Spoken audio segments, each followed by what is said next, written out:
Your thumb has scrolled further today than most people walk in a week, and you're not even standing up. You just told yourself 5 more minutes 40 minutes ago, and somehow you're now an expert on an earthquake in a country you couldn't find on a map, a celebrity breakup you don't care about, and a guy's opinion on air fryers. That's not a willpower problem. That's a trap, built by very smart people and paid for with your attention. I went down the research rabbit hole on this, dug through the actual psychology studies behind it, and tested 9 different digital detox tricks the internet swears by, so you don't have to waste your time on the ones that don't work. By the end of this video, you'll know exactly why your brain can't let go of the scroll, and you'll walk away with a system that actually works, not another useless just delete the app tip that lasts 2 days and dies quietly in your screen time settings. Let's start with the obvious question. Why does this happen to smart, capable people who know better?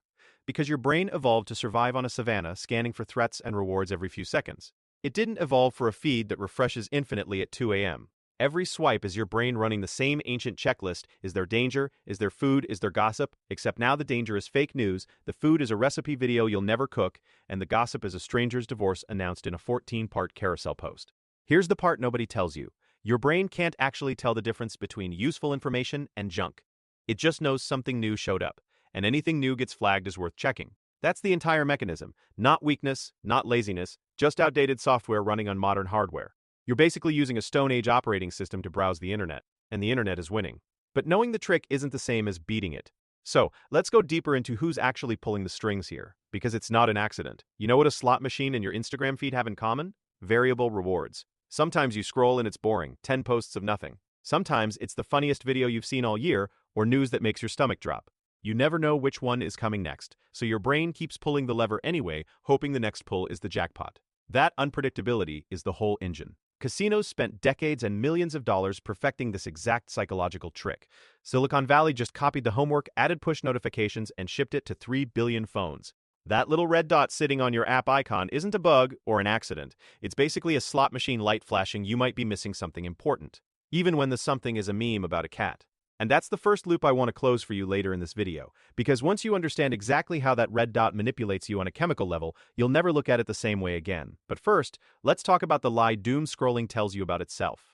Ironically, scrolling feels like you're doing something productive, getting informed, staying updated, being a responsible citizen of the internet. In reality, you're outsourcing your entire emotional state to an algorithm that has zero interest in your well-being, only in how long you stare at the screen. Studies on heavy social media use consistently link it to higher anxiety, worse sleep, and a nasty little thing researchers call time distortion, where 20 minutes feels like 2. And honestly, you already knew that. You just didn't want to admit it while scrolling in bed at 1 a.m. with the brightness turned down so it doesn't count. If any of this is hitting a little too close to home right now, that's actually a good sign. It means you're finally paying attention instead of scrolling past it like everything else today. Now let's talk about the advice everyone gives that just does not work. Everyone says delete the app. Cute advice. Lasts about 48 hours before you reinstall it just to check one thing, and suddenly it's back on your home screen like it never left. The problem was never the app icon itself, it's the habit loop underneath it, the cue, the routine, and the reward. Delete the app and you still have the exact same cue and the exact same craving. Just no easy way to satisfy it anymore, so your brain gets creative and finds another outlet, usually something equally unproductive like snacking, or opening a different app you forgot you even had. This is where most people quietly give up and just accept that they're addicted to their phone forever, like it's a permanent personality trait now. You're not going to be one of them, because we're about to fix the actual mechanism underneath the habit, not just the surface symptom everyone keeps attacking. So, here's the fix nobody's really selling you, because it's not exciting enough for an ad campaign. Willpower is a terrible long-term strategy. It runs out by the afternoon like a phone battery sitting at 1% brightness, blinking at you. What actually works is adding friction between you and the scroll, small, annoying obstacles that make the impulsive version of you give up before your thumb even moves. Move the app off your home screen and bury it in a folder 3 swipes deep. Log out after every single use so you have to type your password again like it's 2009. Turn your screen to grayscale so all those dopamine-triggering colors disappear and the app suddenly looks about as exciting as a spreadsheet. None of this requires discipline, it just makes the lazy option less lazy. And your brain, being fundamentally lazy at its core, ends up taking the path of least resistance somewhere else entirely. But friction alone isn't the full picture, and here's why. Remember that habit loop, cue, routine, reward? If you only remove the routine and leave the cue and the craving intact, your brain panics and goes looking for a substitute. And it's usually something worse, more snacking, more mindless YouTube shorts, more of whatever's closest. The smarter move is swapping the routine while keeping the same cue and the same reward shape. Bored? Instead of opening the feed, open a book app, or do a 2-minute stretch, or text an actual human being, something that still gives your brain a legitimate reward without the infinite scroll trap waiting at the bottom. And remember that red dot notification trick I mentioned earlier? Here's the payoff. Turn off every notification except calls and texts from actual humans you know. No red dot, no craving, no slot machine pull sitting on your lock screen all day tempting you. That loop is officially closed. Last piece, and this one's simple enough that you'll actually stick with it. Set a timer for 20 minutes before you open any social app, on purpose before the urge even hits you. Not to scroll less overall necessarily, but to make scrolling a decision you consciously make instead of a reflex your thumb does without asking permission. When the timer goes off, close the app for at least 1 hour before you're even allowed to open it again. No exceptions, no just one more scroll.